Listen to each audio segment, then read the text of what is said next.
자, 올해 우리 새해 표가 저 구석에 있습니다. 같이 읽어볼까요? 뿌리 깊은 나그네, 루디드 소저너스라고 하는 제목으로 올 새해를 시작을 하려고 합니다. 우리 다시 한번 정체성을 다시 한번 찾고 우리가 코리안 아메리칸 크리스찬이라고 하는 그 새로운 삶의 자리를 재정립하는 시간이 되었으면 좋겠습니다. 미국 가서 제일 많이 들은 말 중에 하나가 이 아이덴티티라는 말인데, 놀랍게도 이 아이덴티티, 정체성이라는 단어는 히라보로 두 가지 상반된 개념을 가지고 만들어진 말입니다. 첫 번째는 나라는 존재는 구별되는 독특함과 차이가 있다는 독특성과 차이점이라는 그 어원과, 그리고 동시에 우리는 동일함과 보편성을 갖고 있다는 보편성과 동일성이라는 두 단어가 합성되어진 어원을 가진 단어가 아이덴티티라는 것이죠. 모순적인 개념이죠. 나와 너는 다르다 하는 차이라는 말과 우리는 유사하다라고 하는 동일성이라는 말이 합쳐져서 아이덴티티라고 하는 말을 만들어낸다는 거죠. 주관적인 정체성으로서 너와 다른 나, 그리고 그들과 다른 우리를 독특하게 구별하는 개념이 담겨 있고, 동시에 객관적인 정체성, 사회적 정체성으로서 너와 내가 가진 공통점으로 묶어질 수 있는 공동체적 동일성이라는 말로도 아이덴티티가 형성이 되어 있다는 겁니다. 그러므로 건강한 정체성을 가진 사람은 뚜렷하게 구별된 자아의식이 있으면서 동시에 통일된 우리라고 하는 생각을 갖고 있을 때 건강한 정체성을 가지고 있다라고 말할 수 있는 것이죠. 뭔 소린지 하는 분위기가 없지 않아 있습니다만 그렇습니다. 둘째는 분명히 첫째와 다릅니다. 둘째들 기분 나쁘시지 마시고요. 둘째는 분명히 첫째와 다른 특징을 갖고 있습니다. 막내와도 달라요. 그런데 둘째들끼리 모으면 동질성을 느낍니다. 서름도 비슷하고 상처도 비슷하고, 언니는 언니 백일 사진과 내 돌사진 사이즈가 같더라 하는 그 충격적인 사실을 경험을 하죠. 그리고 셋째는 더 충격받죠. 나는 돌사진, 백일 사진이 아예 없더라 하는 그런 충격적인 사건도 경험하게 되어지죠. 자, 그런데 이런 어떤 둘째는 첫째와 분명히 다른 차이가 있는데 둘째들끼리 모이면 동질성을 느끼는 거죠. 우리는 한국 이민교회인데 한국에 있는 한국교회를 생각하면 동질성을 느끼면서도 차이점을 느낍니다. 우리는 미국에 있는 한인 이민교회로서 미국 교회를 바라보면서 느끼는 동질성이 있고 큰 차이점이 있습니다. 바로 우리에게는 너와 나는 다르다 하는 차이를 인식하게 하는 것뿐만 아니라 우리 안에 공통분모가 존재한다는 동일성을 느끼게 하는 특징이 다 같이 있을 때 우리는 그걸 보고 정체성이라고 한다는 거죠. 그런데 문제는 우리의 1세들은 이 두 가지 중에서 뭘 많이 생각하냐 그러면 우리 안에 있는 동일성과 공통점을 중요하게 생각을 합니다. 그런데 다음 세대 젊은이들과 1세대, 2세들은 내가 가지고 있는 구별된 독특함을 말하고 싶어 하는 거죠. 그러니까 같은 부모와 자녀가 앉아서 아이덴티티에 대한 이야기를 아무리 나눠도 아빠 엄마는 우리 안에 형성되어야 할 동일성을 강조하고 자녀들은 내가 가지고 있는 독특성을 강조하기 때문에 충돌이 생길 수밖에 없습니다. 그래서 정체성의 이야기를 하면 평행선을 그어버리는 거죠.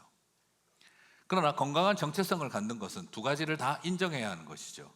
1세들은 젊은 세대와 다음 세대들을 바라보면서 그들이 독특한 특징을 갖고 있다는 걸 인정하는 것을 배워야 하고, 또 다음 세대들은 우리 안에 그래도 형성되어 있는 동일성에 대해서 열린 마음을 가져야 한다는 거죠. 그럴 때 우리는 함께 건강하고 균형 잡힌 정체성의 이야기를 할 수 있다는 겁니다. 이제 저에게는 이제 2023년은 2기 사역이 마치는 해고, 이제 10월이 되면 이제 3기 사역을 시작해야 하는 때가 되었습니다. 14년 전에 올 때만 해도 슬림했는데, 목사님 샤프하다고 그랬는데 이제는 푸근합니다. 든든합니다 그랬는데 이제는 뚱뚱합니다로 많이 바뀌었습니다. 하지만 그 14년 이제 반환점을 돌면서 앞으로의 3기 사역을 펼쳐가면서 제 마음속에 하나님 주시는 것은 우리가 마치 루디드 소저널, 형용 모순이죠. 리틀 자이언트, 작은 거인이 어디 있습니까? 그러나 뿌리 내린 나그네라고 하는 이 두 가지의 모순되는 개념을 우리가 다시 한번 재정리하면서 우리 다음 세대와 우리 1세대들이 함께 어떻게 하면 균형 잡힌 성경적 정체성을 가진 교회를 세워갈 수 있을지를 우리 모두가 다 함께 고민했으면 좋겠습니다. 그래서 오늘 저는 여러분과 함께 먼저 성경은 우리에게 어떤 존재라고 말하고 있는지를 한번 살펴보면서 우리의 가야 될 방향들을 찾아보도록 하겠습니다. 히브리서 11장 13절을 읽어보면 우리를 향해서 규정하는 메시지가 있습니다. 같이 읽겠습니다. 이 사람들은 다 믿음을 따라 죽었으며 약속을 받지 못하였으되 그것을 멀리서 보고 환영하며 또 땅에서는 외국인과 나그네임을 증언하였으니. 자, 우리를 뭐라고 말하고 있습니까? 외국인과 나그네라고 하고 있습니다. 여기 있는 외국인은 폴리너 같은 이런 컨셉이 아니라 아예 좀 표현하자면 strangers, alien이라고 번역해도 되는 좀 거친 표현입니다. 제가 미국 가서 깜짝 놀란 것은 제가 에얼리언으로 분류되어 있다는 것이었어요. 제가 알고 있는 에얼리언은 염산을 흘리면서 이렇게 나오는 괴물이었는데 왜 내가 에얼리언인지 제가 대단히 처음에 와서 당황을 했었어요. 그리고 우리를 바라보는 오늘 이 표현은 strangers, 아예 낯선 사람, 그렇게 여겨지고 있죠. 그리고 여기 쓰여져 있는 나그네도 어떤 윈드 브레이커 같은 좀 그런 어떤 목가적인 개념이, 낭만적인 표현이 아니라 exile이라고 할 수 있는 유배당하고 쫓겨난 사람이라는 그런 표현이 여기에 적합하게 사용되어져 있습니다. 무슨 말일까요?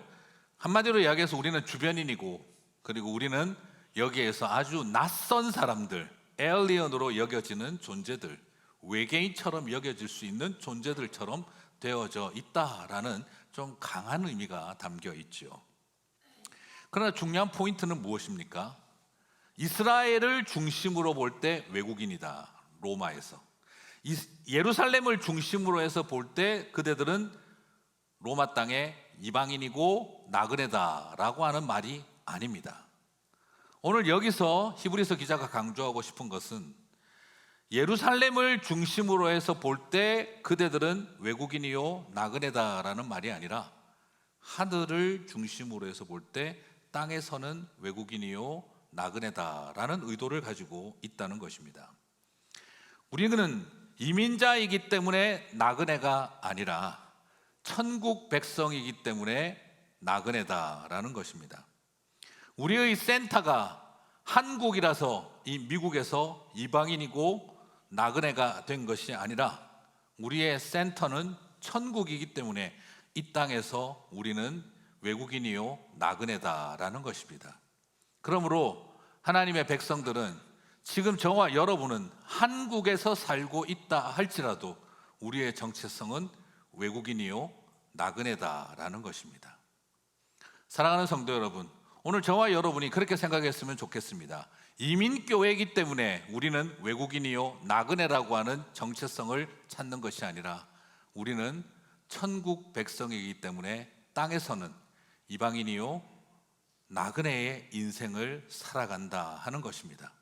오늘 그것이 저와 여러분의 근거가 되기를 주님의 이름으로 축복합니다. 그러므로 우리 같은 미국에 살고 있는 형제들에게도 말해줘야 합니다. 그대들은 미국 사람들이기 때문에 메인스트림이 아니라 그대들은 그리스도인이기 때문에 미국 사람들에게도 말해줘야 합니다. 그대들은 외국인이요 나그네들이다 라는 것입니다. 이것이 오늘 우리에게 성경이 말해주고 싶어하는 정체성의 이야기라는 것이죠. 그러므로 여러분, 교회에 오셔서 한인교회에 와서 내가 왕년에 말이야, 내가 한국만 가면 그런 것은 별로 의미가 없습니다.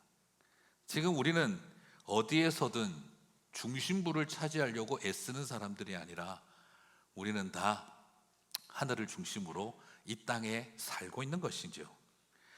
그러므로 우리는 고향을 자랑하는 사람들이 아니라, 고향을 기준으로 외국인이 된 사람들이 아니라 우리는 더 나은 본향, the better homeland 때문에 우리는 이방인으로 나그네로 여겨지고 있기 때문입니다. 히브리서 11장 14절과 16절을 같이 한번 보겠습니다. 그들이 이같이 말하는 것은 자기들이 본향 찾는 자임을 나타내미라. 그들이 나온 바 본향을 생각하였더라면 돌아갈 기회가 있었으려니와. 같이 읽겠습니다. 그들이 이제는 더 나은 본향을 사모하니 곧 하늘에 있는 것이라. 그러므로 하나님이 그들의 하나님이라 일컬음 받으심을 부끄러워하지 아니하시고 그들을 위하여 한 성을 예비하셨느니라. 우리는 이렇게 말하는 이유가 뭐 때문이라는 거죠? 우리는 더 나은 본향, the better country, 우리는 더 나은 나라를 찾고 있기 때문인 것이죠. 그리고 그 더 나은 본향은 바로 하늘에 있는 것, that is heavenly one 이라고 말하는, 하늘의 것이라고 말하는 천국에 우리의 홈랜드가 있기 때문이라는 것입니다. 그러므로 그리스도인들은 세상과 땅에 중심을 두고 살아가는 사람들이 아니라 하늘에 뿌리를 내리고 살아가는 the better country를 찾아가고 살고 있기 때문에 우리는 이 땅에서 외국인이요 나그네라고 여기는 것이지요. 코리안이기 때문에 외국인이 아니라 우리는 하늘에 속한 사람, 헤븐리 피플이기 때문에 우리는 이 땅에서 외국인이다라는 것입니다. 사랑하는 성도 여러분, 그러므로 저는 부탁드리고 싶습니다. 하늘에 속한 사람으로 살게 되시기를 주님의 이름으로 축복합니다. 그것이 우리가 이 땅에서 나그네인 이유입니다. 한국 사람이기 때문에 나그네라고 생각하지 마세요. 나는 하늘에 속한 사람이기에 땅에서는 나그네로 산다 하는 것입니다. 그래서 우리에게 무엇을 약속하고 계시느냐? 저 아들의 하나님께서 우리에게 한 도성을 예비하셨다 하는 것이죠. 나중에 그 천국 가면 주어지는 게 아닙니다. God will prepare for us a city가 아닙니다. God has prepared for us a city. 저와 여러분을 위해서 하늘에 도시를 세우셨다는 것이죠. 그러므로 나중에 가면 주실 것이 아니라 하는 것 봐가면서 스퀘어피트 결정되는 게 아니라 룸 넘버가 결정되는 게 아니라 지금 이미 God has prepared for us, 우리를 위해서 도시를, 성읍을 준비하셨다는 겁니다. 여러분, 그래서 우리는 이 땅에서 마지널로 살아간다 할지라도, 주변인처럼 여겨지고 변두리 언저리처럼 여겨진다 할지라도 그것이 우리를 기죽이고 쓰러뜨리지 못한다는 겁니다. 왜냐하면 우리는 하늘에 하나님이 예비해 놓으신 우리에게는 하나님의 도시가 있기 때문인 것이죠. 그러므로 여러분, 여기서 제발 기죽지 마세요. 집 있니? 나는 도시가 하나 있어. 땅 있니? 나는 나라가 하나 좀 있어.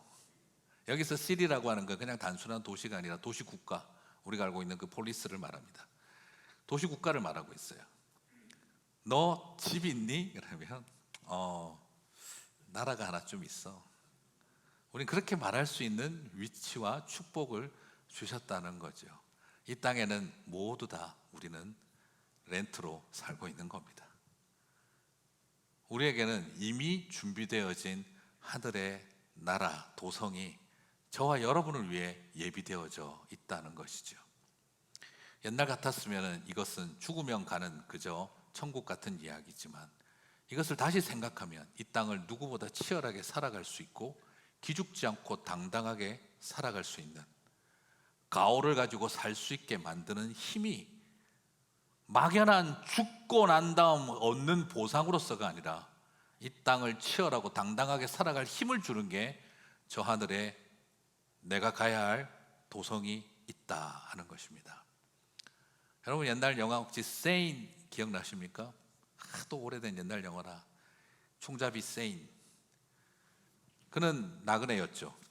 그러니까 마을에 악당 갱들이 난리를 칠 때 사람들은 두려워서 저항하지 못합니다. 그러나 세이는 저항할 수 있습니다. 왜요? 나는 이 땅에 소망을 두고 살아가는 나그네가 아니기 때문에. 나그네는 이 세상에 무관심하게 살아가는 사람들이 아니라 이 땅에서 두려움 없이 살 수 있는 힘을 가진 것이 바로 나그네 인생이라는 것이죠. 왜냐하면 우리는 그곳에 하나님이 준비해 놓은 우리의 도시가 있기 때문이라는 것입니다.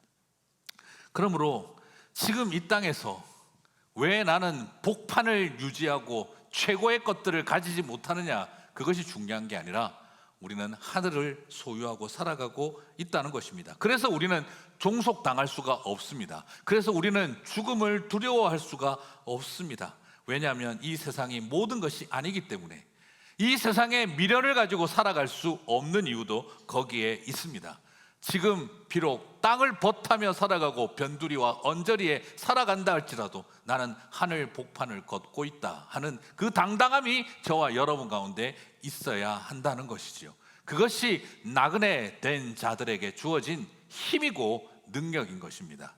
없어서 떠돌아다니는 나그네가 아니라 저 하늘에 있기 때문에 이 땅을 당당하게 살아갈 수 있는 나그네가 되는 것, 그것이 저와 여러분에게 주어진 정체성이라는 것이죠. 그래서 부탁드리고 싶습니다. 저 하늘의 도성을 향한 그리움을 갖게 되시기를 바랍니다. 우리의 마음과 가슴 속에 그리움이 있게 되시기를 바랍니다. 이 땅을 살아가면서도 나에게는 그리움이 있는 삶, 내가 하나님이 나를 위해 예비하신 그 성읍을 바라보는 그리움과 갈망이 있는 삶, 그 그리움이 없으면은요, 이 땅에 욕망밖에 남는 게 없습니다. 세상에 욕망을 갖고 살아갈 것인가, 이 세상에 저 하늘에 대한 그리움을 가지고 살아갈 것인가. 사랑하는 성도 여러분, 저와 여러분 안에 그리움이 욕망보다 크시기를 주님의 이름으로 축복합니다. 그러면 이 땅에서 도대체 뭐하고 살아야 됩니까? 하는 생각이 듭니다. 그리고 이 땅을 살아갈 때 우리는 그러면 뭘 바라보고 살아갑니까? 하는 생각이 드는데요, 사실 아브라함을 한번 생각해 보겠습니다. 믿음을 바라보고 살았고 믿음 따라 죽었다고 하는데 아브라함이 어떻게 살았죠? 아브라함을 보면은요, 사실 조금 하나님한테 사기당한 것 같아요. 이런 표현이 좀 그렇습니다만 하나님한테 속은 것 같아요. 뭐라고 하셨습니까? 네 눈으로 보이는 땅, 네가 밟는 모든 땅을 너에게 주리라. 주셨나요? 그렇게 믿으세요? 네. 네 눈에 보이는 모든 땅을 내가 너에게 주리라 했는데 사라가 죽을 때까지 땅 한 평 갖지 못하고 있다가 겨우겨우 와이프 사라를 위해서 막벨라굴 묘지 구입했습니다. 그것도 안 주려고 돈 엄청 붙여서 바가지 씌우는 현지인들에게, 나이스하게 바가지 씌우면서 땅 절대 안 팔려는 그 사람들에게 돈 몇 배로 줘가지고 완전히 사기당하듯이 바가지 쓰듯이 겨우겨우 와이프 사라의 막벨라굴 묘지나 겨우 샀습니다. 하나님 분명히 약속하셨잖아요. 네 눈에 보이는 땅을 내가 너에게 주리라. 그러나 그의 손에 남아있는 건 묘지 문서 하나밖에 없었습니다. 하나님 또 아브라함에게 뭘 약속하셨습니까? 저 하늘의 해와 달과 별들을 봐라. 부모를 떠나 약속의 땅으로 가라. 그러면 너에게 네 자손이 창대하리라. 자손이 창대했습니까? 안 했습니까? 하늘의 별들을 보여줘 놓고 아들이 많이 태어나고 딸들이 많이 태어날 줄 알았는데 아들은 이삭 하나밖에 없었습니다. 그것도 나이 100세가 되어 핏덩어리 같은 아들 하나 겨우 얻었습니다. 말씀을 믿고 따라서 순종하여 거기까지 왔는데 결과는 하늘의 별들처럼 창대하게 하겠다 했지만 하나밖에 없는 아들이었고 눈에 보이는 땅 다 주겠다고 했는데 묘지 문서 하나밖에 남지 않았습니다. 이건 마치 뭐하고 똑같을까요? 하나님의 약속의 말씀을 붙들고 미국을 왔는데 나중에 보니까 말 듣고 대화가 되는 아들은 하나밖에 없고 남아있는 거는 로즈힐 묘지 문서밖에 없다. 내가 미국을 왜 왔지? 여기까지 내가 왜 왔지? 하는 생각이 들 만한 딱 그런 상황입니다. 하나님, 별들은 어디 가고, 하나님, 눈에 보이는 땅들은 다 주겠다고 하시더니 어디 가고 묘지밖에 안 남았습니까? 어쩌면 회의가 생기고 질문이 생길 만한 일입니다. 하지만 믿음의 사람들은 뭘 바라보고 도대체 살다가 죽었던 걸까요? 히브리서 11장 13절을 봅니다. 같이 읽겠습니다. 이 사람들은 다 믿음을 따라 죽었으며 약속을 받지 못하였으되 그것들을 멀리서 보고 환영하며. 여기까지만 좀 보겠습니다. 여기서 좀 한글 번역이 좀 매끄럽지 못한데, 약속을 받지 못하였다. 여러분, 약속을 못 받았나요?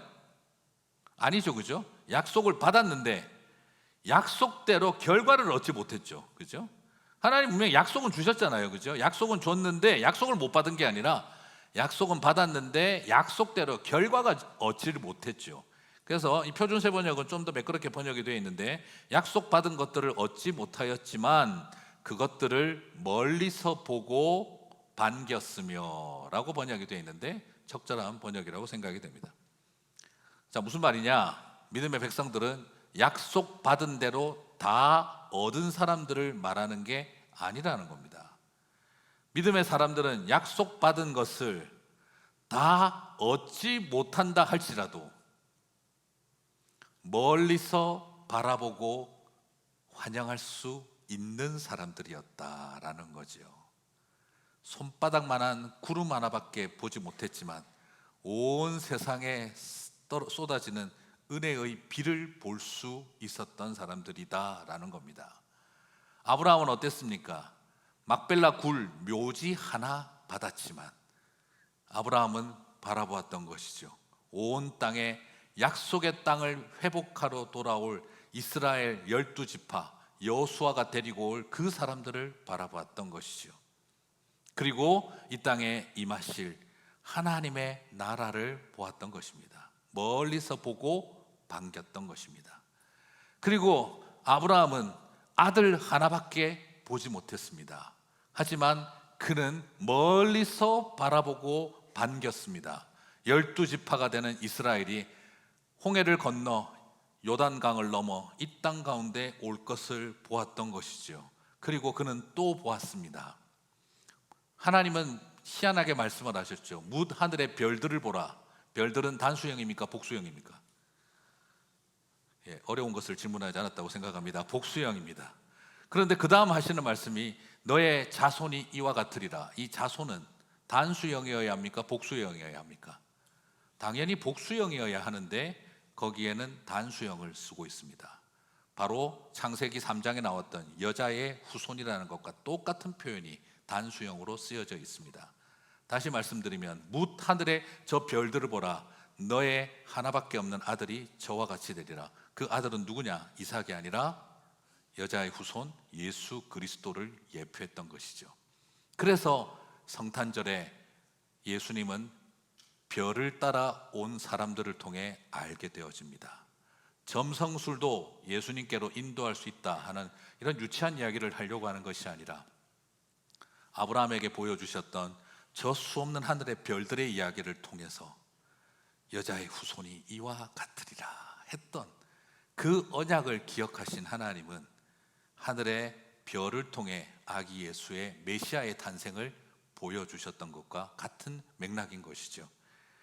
이렇게 하나님께서는 아브라함에게 그 작은 한 아들을 통해 뭇 밤하늘의 별과 같은 여자의 후손을 보게 하셨고, 그리고 이 땅에 임할 막벨라 굴 묘지 하나를 통해 하나님이 통치할 주님의 나라의 도래를 보게 하셨던 겁니다.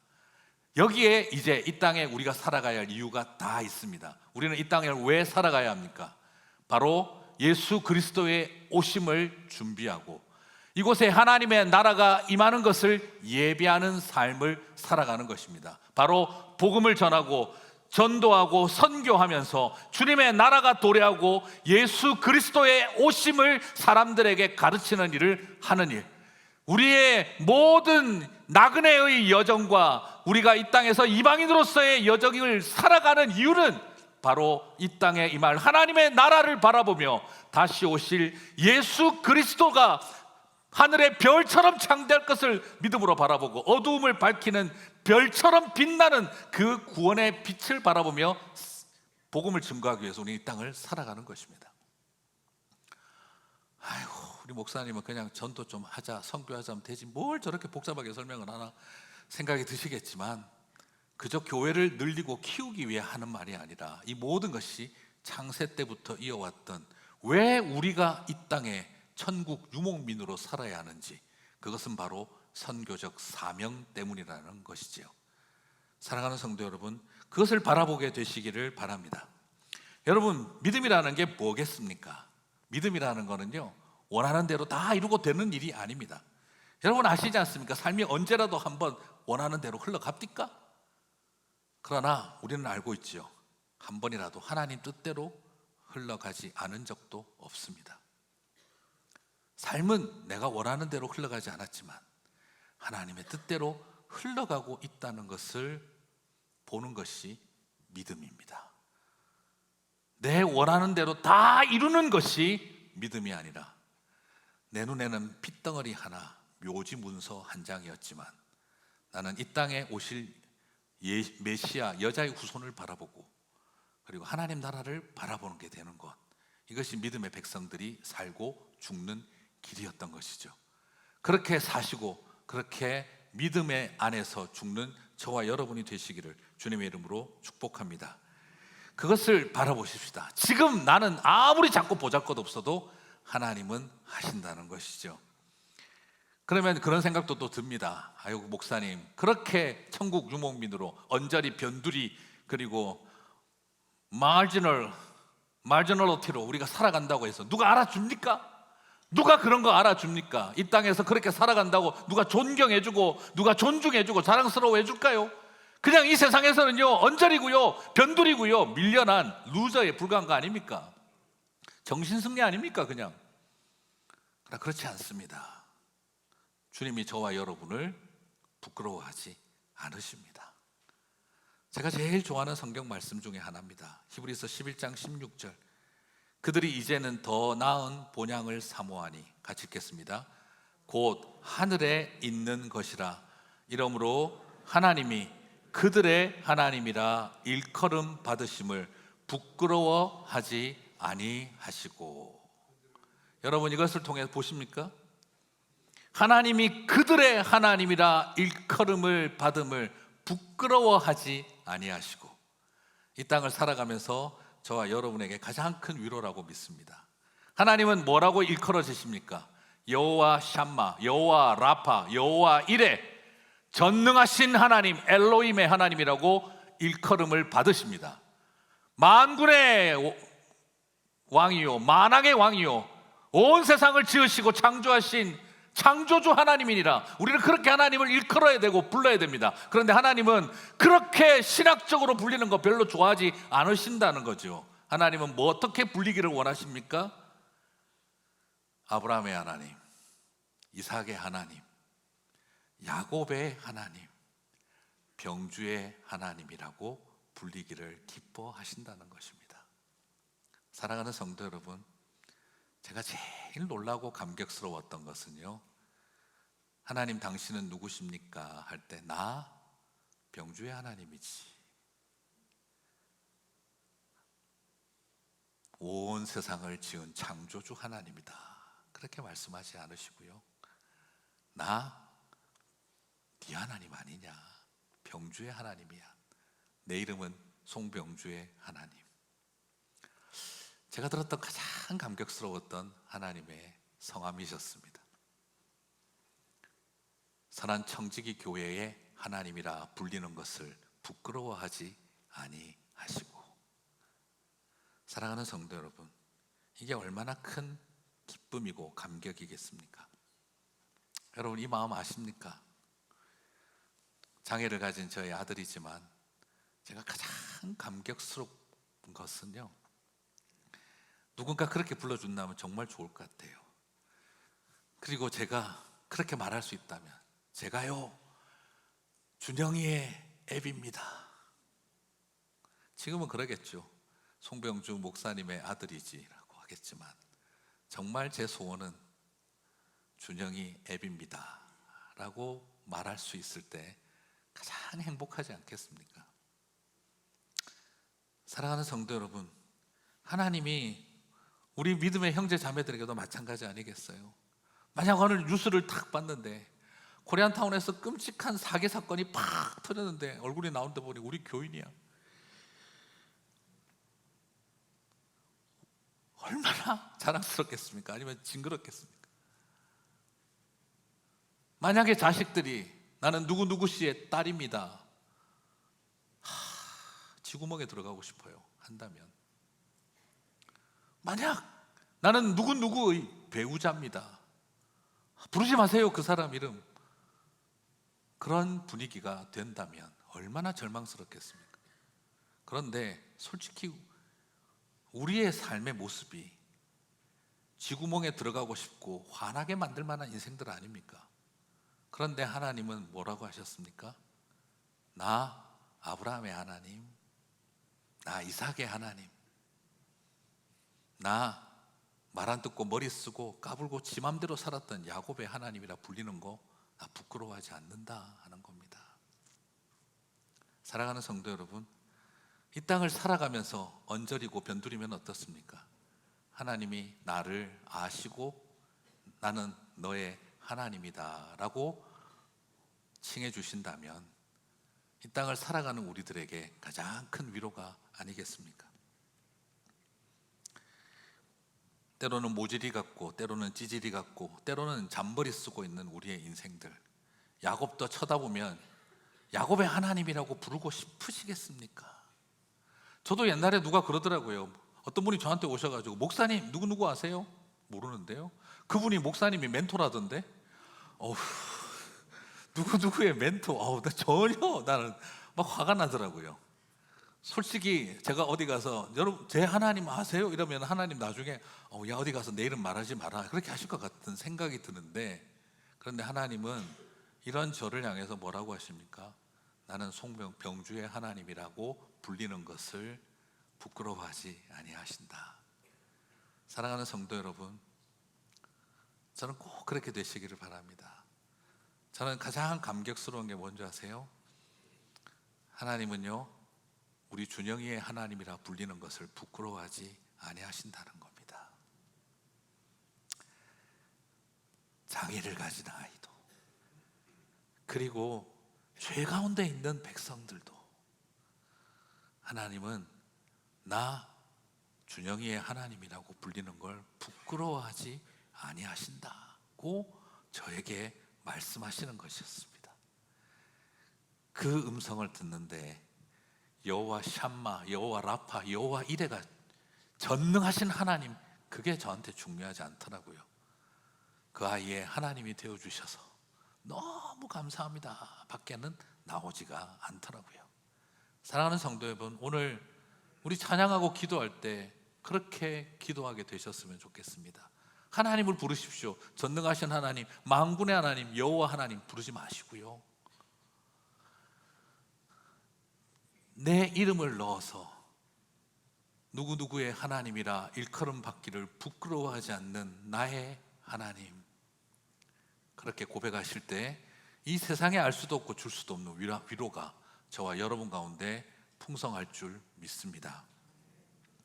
오늘부터 하나님은 그렇게 말씀하실 겁니다. 나를 신학적으로 부르지 마라. 나는 병주의 하나님, 선한 청지기 교회의 하나님이라 불리는 것을 자랑스러워한다. 그것이 우리들에게 가장 큰 위로가 될 줄 믿습니다. 말씀을 마무리하겠습니다. 고려대학의 박선웅 교수는 정체성의 심리학이라는 책에서 정체성이 잘 형성된 사람의 세 가지 특징을 말합니다. 첫째, 영혼의 엑스레이 사진을 갖고 있다. 뼛속까지 자기가 누군지를 안다 하는 것이겠죠.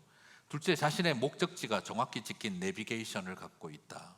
내가 가야 할 길이 어딘지를 알고 있다 하는 것이죠.